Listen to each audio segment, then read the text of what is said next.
Well, staying with that health matter, a UK online publication, the Daily Mail, says the Ebola victim who died in a hospital in Lagos State, southwest Nigeria, is an American citizen of Liberian descent.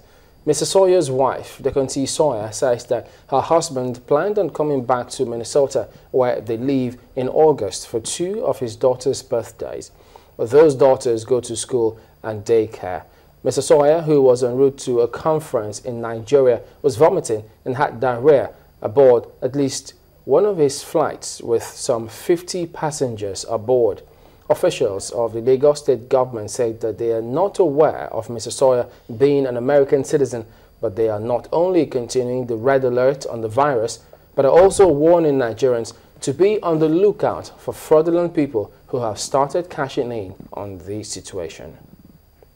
Details of his descendants in his family tree, but information we got from the Ministry of Health in Liberia is that he's a Liberian, worked and lived in Liberia, and he was coming to Nigeria on a work-related visit. He was coming for a retreat with his organization. The important thing is, at the ports of departure, have things in place to screen, and then at the port of arrival have things in place. So if any changes happened over the course of the flight and it was missed on the departure end, we could catch it on the arrival end.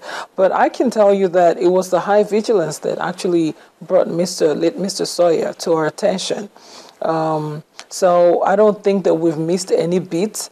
We've increased our surveillance and vigilance at the airport, and we're doing extra things to make sure that anyone that's coming in, we can track them regardless of where they're going, and that's the use of tracer cards. We're keeping on top of that. And I know that the federal government has instituted programs at Abuja Airport and Kano Airport and all the other ports. When you're handling anyone that becomes rapidly ill and progresses rapidly, you need to protect yourself. Wear gloves, wash your hands after you touch the person, and call us so that we can come and take a look to make sure this person does not have Ebola.